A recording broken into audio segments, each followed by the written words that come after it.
छपरा का वो लड़का जो कभी आईआईटी में एडमिशन ना होने के कारण सुसाइड करने जा रहा था, उसकी जीवन कुछ ऐसे बदलती है कि जिस आईआईटी में उसका एडमिशन नहीं हो पाता है, वो आईआईटी आजकल अभिषेक के साथ काम करने के लिए तरस रहा है। अभिषेक के साथ करोड़ों रुपए का डील कर रहा है। आईआईटी दिल्ली और आईआईटी बॉम्बे जैसे बड़े बड़े संस्थान जो हैं वो अभिषेक के साथ डील साइन कर रहे हैं, करोड़ों रुपए दे रहे हैं और उनके द्वारा बनाए गए प्रोडक्ट को आईआईटी में ले जाकर के बच्चों को पढ़ाने का काम कर रहे हैं। आप छपरा के इस लड़के की जब कहानी सुनेंगे तो आपको लगेगा कि जहां चाह है वहां राह है। ये सिर्फ एक कहावत नहीं है, बल्कि वास्तव में अगर कोई व्यक्ति चाह दे तो इस बात को सिद्ध कर सकता है। और छपरा के अभिषेक ने इस कहानी के माध्यम से यह सिद्ध करके दिखा दिया। अब छपरा के अभिषेक की पूरी कहानी क्या है, कैसे वो व्यक्ति जिसका कभी आईआईटी में एडमिशन नहीं हो रहा था, वो ऐसा प्रोडक्ट बना देता है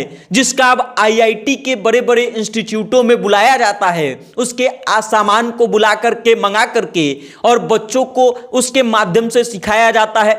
पूरी खबर क्या है हम आपको विस्तार से बताएंगे, लेकिन उससे पहले नमस्कार, मेरा नाम वेद प्रकाश है। आप सत्ता से जनता तक देखना शुरू कर चुके हैं और कैमरे के पीछे हैं सुशील कुमार पांडे। अभिषेक जो आजकल 10 करोड़ की कंपनी के अकेले मालिक हैं, उनकी कहानी कुछ ऐसी है कि अभिषेक जब बचपन में छोटे थे, जब उनके पिता जो है पर्यटन विभाग में संविदा पर नौकरी करते थे। संविदा पर नौकरी करने का अर्थ था कि वेतन उनको बहुत कम मिलता था और अभिषेक के पिता जो है, जिनका नाम राजनाथ राय है, वो अभिषेक को और उनकी माँ के और बहनों के साथ जो है एक किराए के कमरे पर रखते हैं। 2000 रुपया किराया होता था और कमरा इतना छोटा था कि उस किराए के कमरे में अभिषेक का पूरा परिवार मुश्किल से रह पाता था। अभिषेक के साथ उनकी मम्मी रहती थी और उसके साथ ही अभिषेक की 5 बड़ी बहनें थी, जो सब लोग एक साथ रहते थे। अभिषेक को अच्छे से पढ़ाया लिखाया जाता है। उनके पिता का सपना था कि अभिषेक आईआईटीएन बने। अभिषेक खूब जी तोड़ मेहनत करते हैं, लेकिन आईआईटी की परीक्षा जब देते हैं तो वो आईआईटी जाने का उनका सपना जो है, उनके पिता का सपना, वो अचानक से टूट जाता है, क्योंकि अभिषेक कुमार इस परीक्षा में क्वालिफाई ही नहीं कर पाते हैं। उसके बाद अभिषेक डिप्रेशन में चले जाते हैं और ये सोचने लगते हैं कि अब हमारे पास कोई रास्ता नहीं है। और तब अभिषेक को सिर्फ और सिर्फ एक ही रास्ता दिखाई देता है। उनको लगता है कि अब इस जीवन का कोई मोल नहीं है और इस जीवन को खत्म कर लेना ही बेहतर होगा।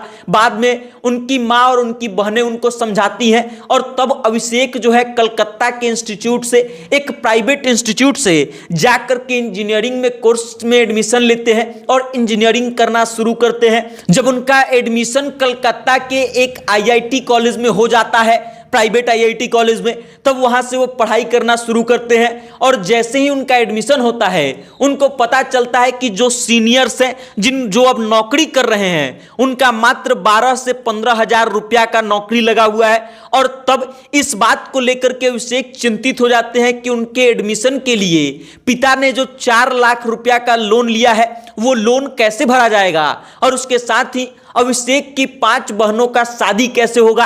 अभिषेक ये समझ जाते हैं कि नौकरी से कुछ होने वाला नहीं है और कुछ अपना करना पड़ेगा। लेकिन अभिषेक के पास उस समय पैसे नहीं थे।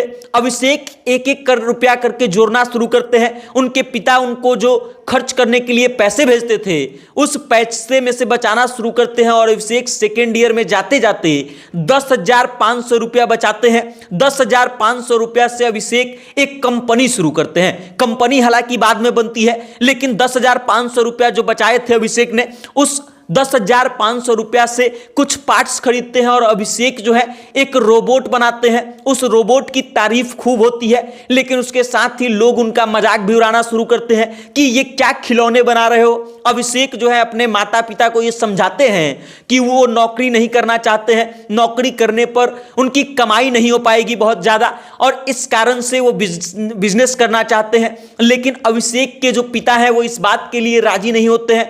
वो कहते हैं कि बिजनेस बिजनेस तुम्हारे बस की बात नहीं है। उसके बाद अभिषेक अपना दुख दर्द बयां करते हैं और कहते हैं कि हमको उस समय में वो लोग भी आकर के सलाह दे रहे थे जिनको स्टार्टअप का इस तक नहीं पता था, और वही लोग आज हमारे पास आते हैं नौकरी की मांग करने के लिए। अभिषेक उस 10,500 रुपया के बदौलत अपनी नई कंपनी शुरू करते हैं और उस कंपनी में छोटे छोटे रोबोट्स और ड्रोन बनाना शुरू करते हैं। धीरे धीरे वो अलग अलग स्कूलों में जाकर के उस ड्रोन और रोबोट्स का प्रेजेंटेशन देते हैं। कई बार अभिषेक को इस कारण दिक्कतों का सामना करना पड़ता है क्योंकि उनकी अंग्रेजी खराब थी और कई बड़े स्कूलों में जाने के लिए उनके पास पैसे नहीं होते थे। उनके फटे कपड़े और उनके आने जाने का ढंग देख करके कई बार गार्ड जो है वो स्कूल के गेट पर से ही भगा देता था।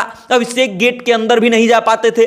कई बार अभिषेक कहते हैं कि किसी बड़े स्कूल में गया तो अंग्रेजी ना बोल पाने के कारण उनका प्रेजेंटेशन बीच में ही रोक दिया जाता था और उनको वहां से भगा दिया जाता था। बाद में अभिषेक बताते हैं कि कई हिंदी मीडियम वाले स्कूलों में गया जहां पर जाकर के हमको कुछ फायदा हुआ, कुछ डील मिल गई। और उसके बाद अभिषेक कहते हैं कि जब 2-4 जगहों पर यह काम हो गया तब अभिषेक जो हैं वो इंग्लिश स्पीकिंग का कोर्स करते हैं और उसके बाद फिर बड़े बड़े स्कूलों में जाते हैं, अपना प्रोडक्ट दिखाते हैं, प्रेजेंटेशन देते हैं और फिर बड़े बड़े स्कूलों से उनको ऑर्डर मिलना शुरू होता है। अभिषेक बताते हैं कि आज के समय में आईआईटी दिल्ली और आईआईटी बॉम्बे जो है उनके प्रोडक्ट्स को ले जा रहा है। और उसके साथ ही अभिषेक बता रहे हैं कि उन्होंने जो रोबोट्स बनाए हैं वो बिल्कुल अलग तरीके के हैं। अभिषेक बता रहे हैं कि उनके ड्रोन्स जो हैं वो बिल्कुल अलग तरीके के हैं। जिस ड्रोन का इस्तेमाल लगभग रसिया में किया जा रहा है बमबारी करने के लिए, यूक्रेन में युद्ध में किया जा रहा है, उस टाइप का ड्रोन भी अभिषेक बना चुके हैं। और वो कहते हैं कि उनके पास ऐसा ड्रोन है जो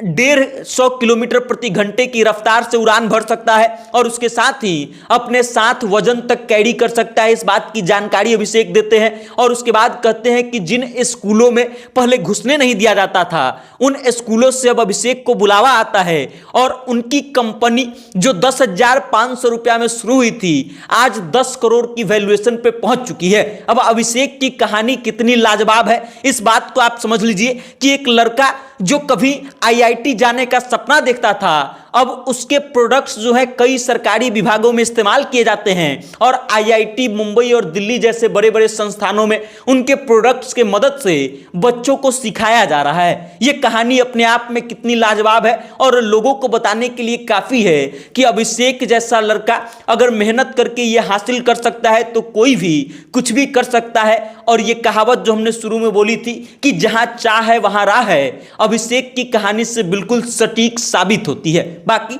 आप अभिषेक के बारे में क्या सोचते हैं, उनके बारे में आपकी क्या राय है, कमेंट करके अपना विचार हम तक भेजिएगा और देखते रहिएगा सत्ता से जनता तक। बहुत बहुत धन्यवाद।